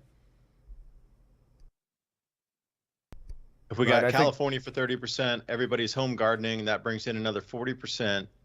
then we have just a 30% loss somewhere that needs to be filled in. Instead of having a catastrophic loss from Mexico, nobody's growing their own food. 30% is coming from California, and we have a 70% deficit of fresh veg on the planet, or I shouldn't say on the planet, excuse me, but in the U.S. But if we can get the home gardening thing going up, we can really ramp that up to, and plus all the efficiencies today and the different kind of seeds available. I bet we could grow a lot more things than we could in the 1940s. And, you know, cornmeal biscuits are going to be a thing again. So get your iron cooking, you know, skillet back out, because cornbread's going to be a thing. And if you could just kind of front run and see where society was with healthy eats and like girthy eat, I would say more like girthy eats versus healthy. Something that has some calories, something that has some protein, something that's going to fill you up, something that's going to give you energy so you can work through the day in different tasks, because our world is going to shift. The things you do now are going to be very different than the things you're going to do in another couple years. You're going to need to work out in your yard to grow food. And hopefully that'll be a healthier population, because I was watching this, you know, I talked about this once before. I watched a show on blue zones in these areas around the world where everybody lived to be 100 years or older. The number one thing they all have in common is movement. It's not about the specific, like purple potato. It's not the specific about this type of seaweed in Japan, or everything had its individuality in terms of food and nutrients and water and elevation or something. But everything's standard across the board. What they all had in common: movement. People moving to like till the garden, like pick a plant. People need to walk up higher elevate. Movement. Just movement itself brings a longer, healthier population. Yeah, what to plant in a victory garden. So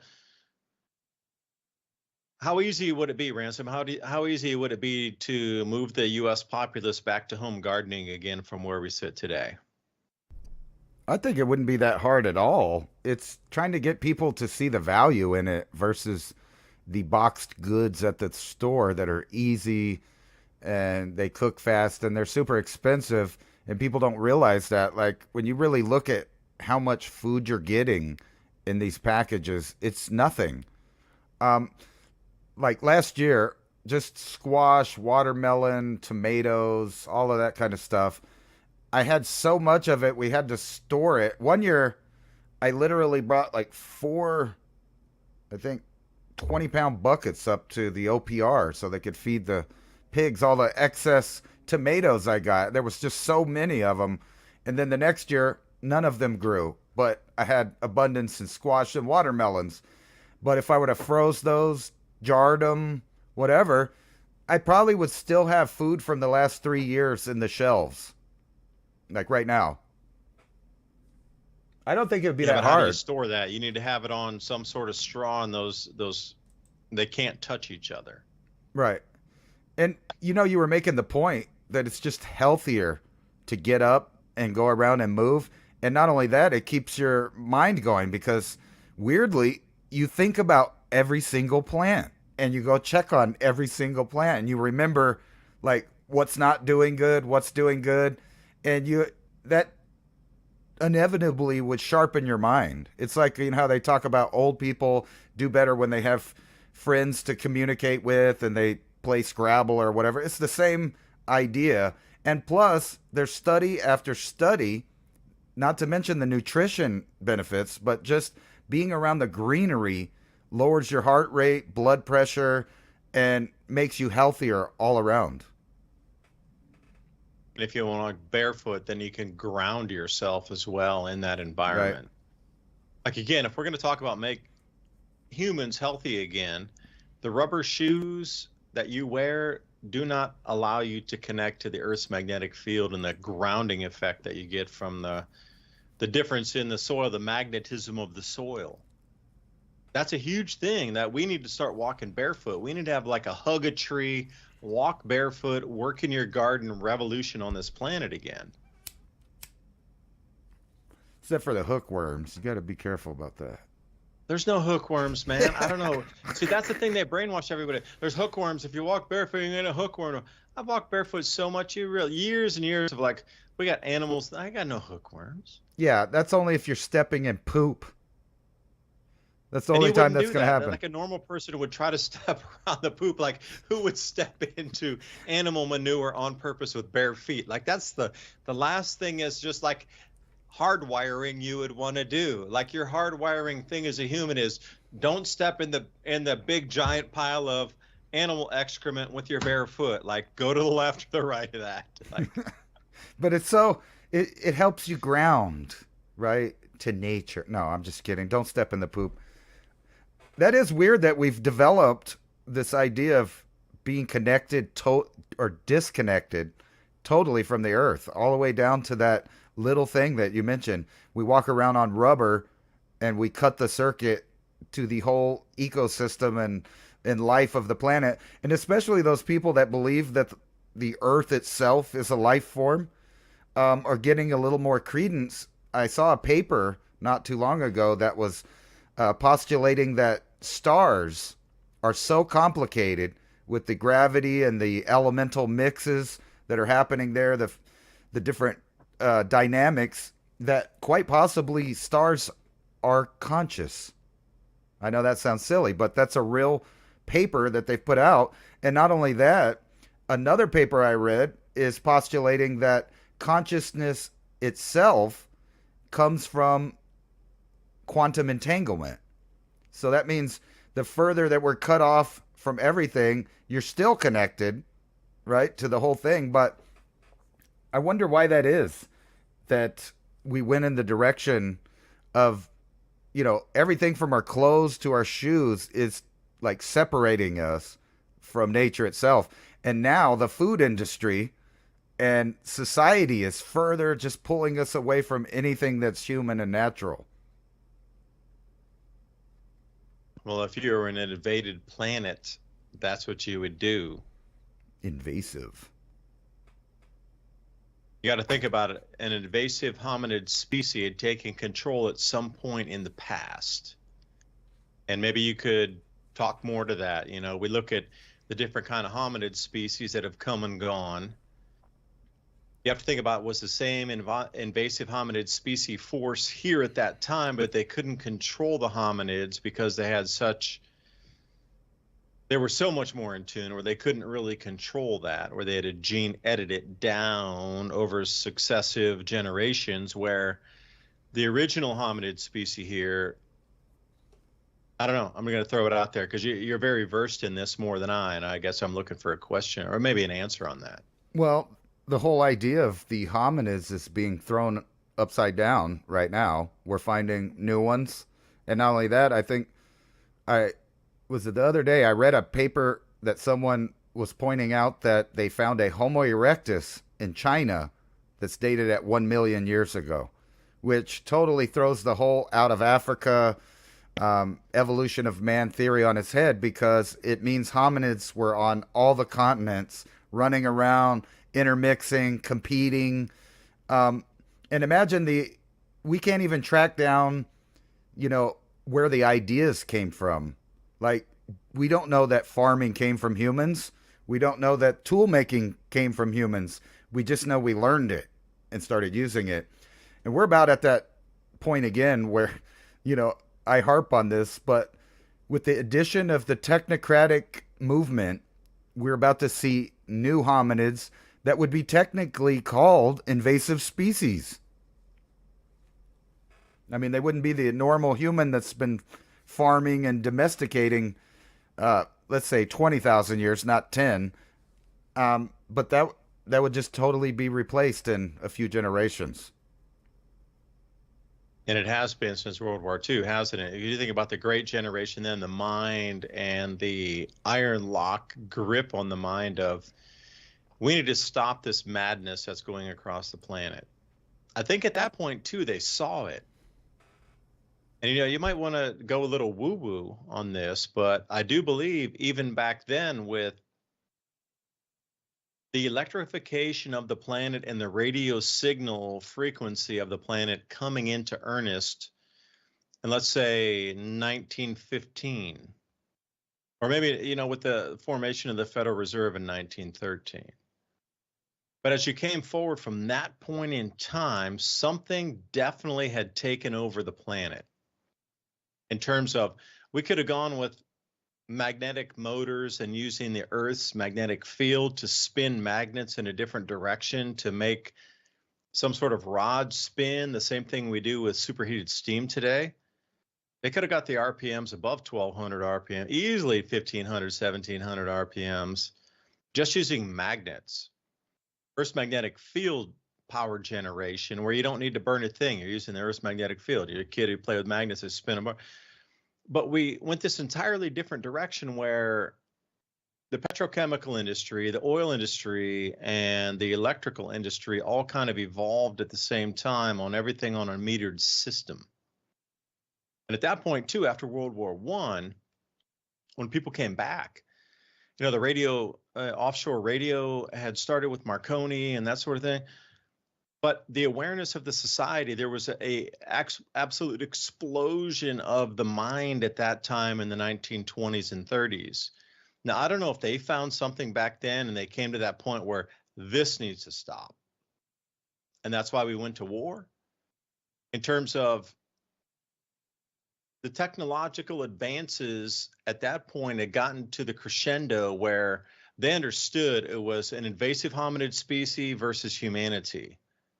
And what we consider as the winners, the good guys, perhaps were the invasive hominid species that had beaten the regular humans in the 1940s. Because it's quirky for me that every time in history, when we read history from start to finish, it's always the good guys that win. Who's writing the history? Like for me, percentage-wise, just being like a numbers person, 100% of something doesn't make sense. It's got to be less than. But it's very difficult for me to believe through history, the way we read it, that 100% of the time, the good guys always prevail and stop the bad people from doing what they were doing. And just that's an anomaly in itself, history of how many victors rewriting the history is they were always the good ones stopping the bad ones. But I do go back into the Civil War of the United States, the perception management of the Berry Center coming into alignment with the gravitational center in 1861, and then the Civil War starting directly after that. And then where we come into this low solar activity period in, what was that, the centennial minimum in the beginning of the century of 1900. It was like 1897 to like 1910, that solar cycle in that area, incredible low. But there was a very low magnetic field state at that time on our planet. And then suddenly the Federal Reserve comes out of that. We start World War I. And then we're coming in now 100 and some years later into a very low magnetic field state again.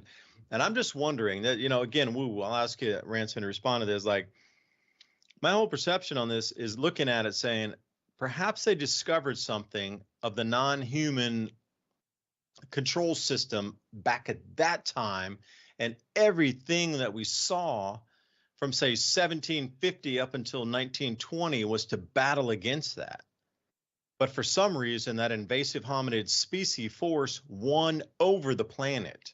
And everything in that demarcation line of World War II forward has been that hominid species invasion that has set our world to make it the way it is now, because you just described it. We're wearing plastics like recycled bodies. This is a cotton shirt.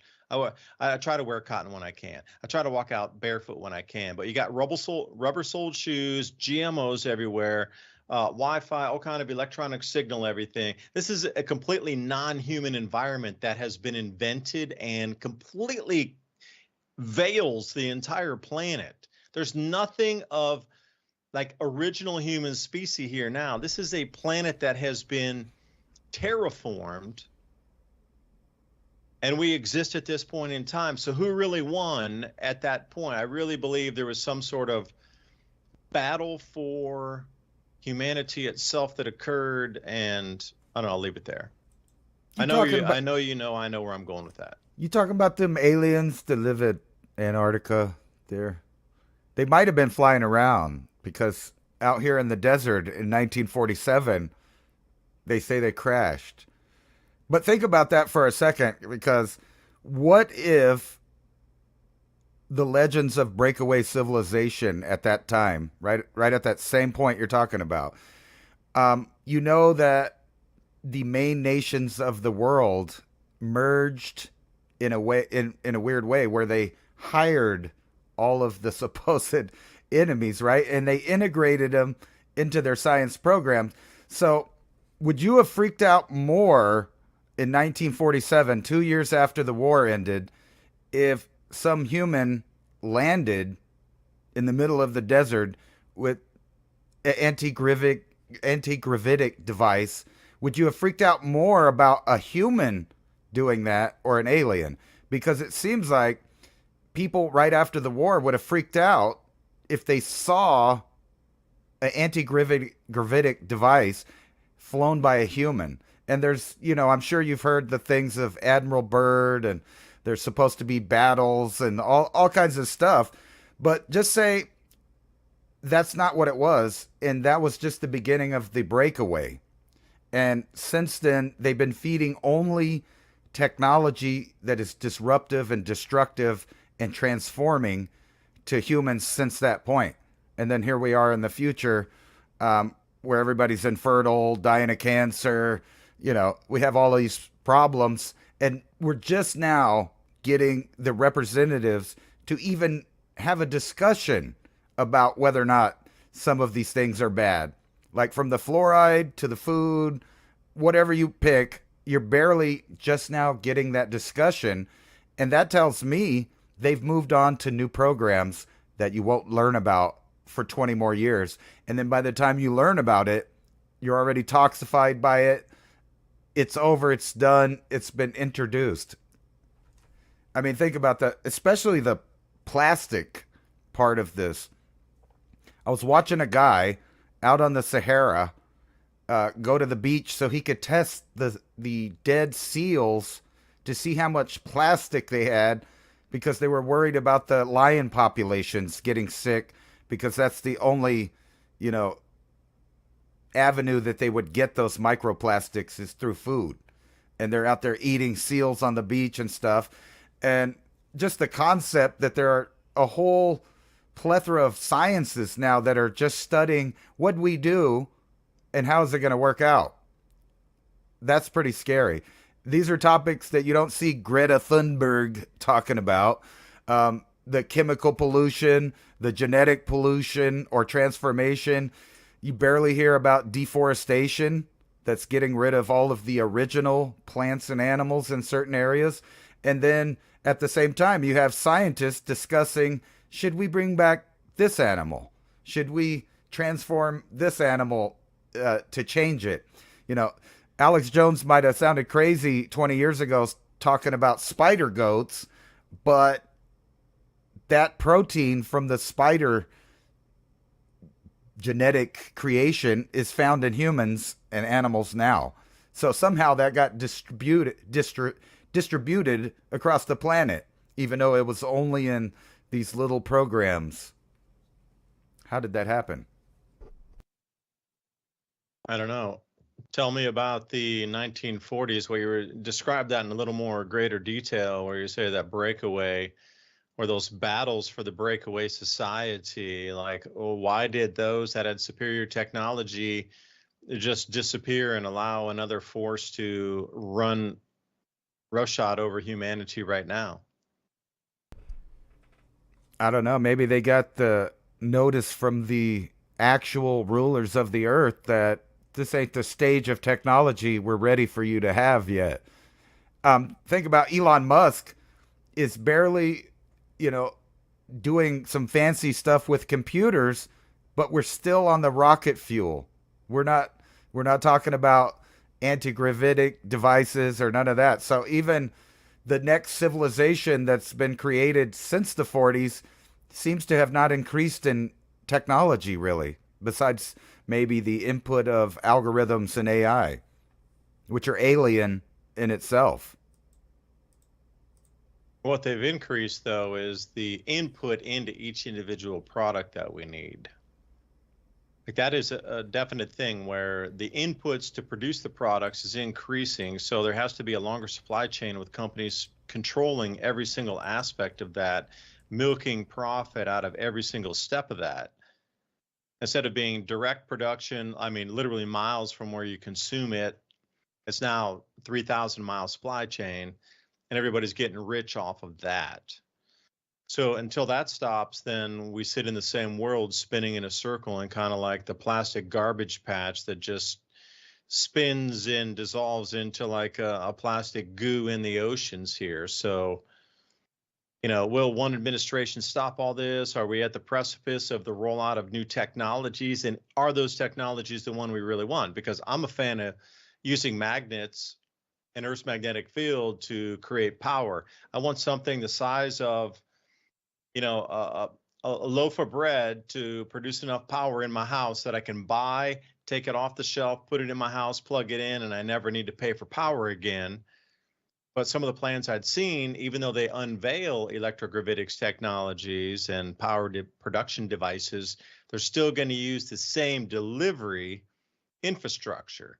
So the power plant itself might go to electrogravitics and using magnets and Earth's magnetic field to produce the power, but that same electron they float back and forth at your house there, you're still going to have to pay for that delivery of it.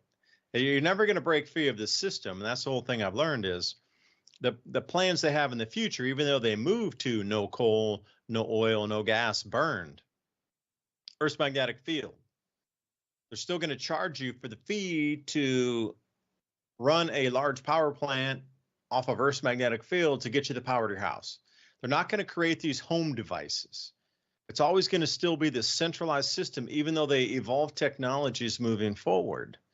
And that's the greatest thing for me is I don't understand. Why would you not build a bunch of home units that would last 100 years with material sciences? There's no like planned obsolescence. This thing, like it was in The Greatest Generation. You bought a washer in 1945, washing machine. That thing's going to last until 1995 or 2000. That's a 50-year washing machine. Today's washing machines are what? 5 years, 10 years? You got to get a new one. They break on purpose. But we need our electrical infrastructure to be more robust than that. It can't have an obsolescence date on it for the home units. It needs to run for 100 years in your house. I think they'll get it there eventually where there is something like that, but it'll be on the please deposit 25 cents, and then you'll have to use your digital ID to make the power come back on. It'll be something like that. Think about one of the only ways or only things that we could do to break away from the metering system is this idea of growing our own foods. Unfortunately, you're still going to have to buy supplies depending on where you live, soil, fertilizer, water. For me, it's water here in the desert. I have to pay for water to use it. But this is the way to break away, at least part of it. And this is not only your food, but a big portion of your medical costs in life. If you're eating these healthier things, like here's a spring gardens list that everybody could get seeds for now in fall and then be ready to rip as soon as spring warms up. It might warm up late this year, though. I'm expecting a really chilly winter. You are. A lot of people are too. So, seeing even when we were live last week, you were talking about that. And since you have the veggie stuff up there, let me throw a point. Anybody out there, please consider making a food map of your area. And when I say that, once you notice something growing wild in a place, mark it down and make a map of that area. Because even for me, I do crab apples, and I like to get the crab apples for our chickens and ducks and thing. I found a few places where there's wild crab apples growing, but nobody ever harvested it. All drops on the ground. So for me, I'm making like a food, production map of not only the area we have around here, but of my own land. Like when the nuts come on, because we had the different kind of nut. We had the walnuts here, and the hickory nuts came down, walnuts. It's like where the trees are on the property. So when you can, like, if you have a map, you can actually follow that route around during the different season and know that you're only looking for 2 or 3 things. Like we had the hackberries here. It was the kind of a wild blueberry. Ended up getting a bunch of those to dehydrate as well. And it just depends on which season it is. There's always fruit. We got mulberry trees around at certain times of the year. There's always something. And the pine pollen too, if you're not allergic to the pollen on the pine trees, like we're the lowest hanging branches in the smaller pine trees, so you can get in and harvest that pollen to use for flowers and different types of things. So, to make a food map seasonality wise of where you live, vegetables in the spring, like all kind of stuff grows wild everywhere, from the hen bit to different types of lettuces and clovers and violets and everything in between. But then, that's going to shift after you get into late spring, and then you get into early summer, and then, what kind of wild forageables are around. And then when you come into the late autumn or the late summer before autumn, there's a huge amount of things that you can harvest, but you need a map so you don't forget it. And it's going to be seasonally and by the month, and you need to start to understand some plants. And in addition to what you can grow, hell, you could take a bunch of those seeds and just throw them out in other places wild, and they'll just start back up again. And then, even if it's not your own land, you can throw it in a vacant lot. Because right now, a lot of homes aren't going to be built. So I'm going to just go out on a limb and say a vacant lot now is going to pretty much stay a vacant lot for the next couple of years, unless you're in these very, like Knoxville's one of them, like build every square inch. We need more money. But a lot of places, when you're there, it's not like that. So everybody, please remember civilizationcycle.com. Drop your email in there. We will get the show notes for tonight's talk.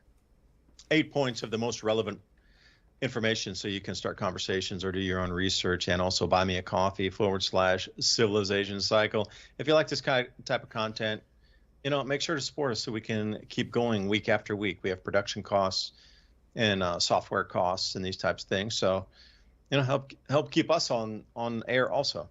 Ransom, sign us out. Thanks for watching. I sent the list from the Farmer's Almanac there, and if you guys noticed, a lot of the summer, fall, and spring plants are the same plants. Yeah, summer and fall, they do overlap a little bit too, like the kohlrabis and the lettuces and these types of kales and things. When it's cooler, they grow well. When it gets summer, they don't grow so well. When it comes back in autumn, they grow well. So throw those seeds out. Even if they start growing in September, you're still going to get some very limited veg production, at least where I'm in Tennessee, through the winter. Nature's bountiful, man. There's so much. Nature gives you so much more than you can possibly consume. You must share with your friends and neighbors. Ransom, last word. Peace out. Civilization Cycle every Thursday.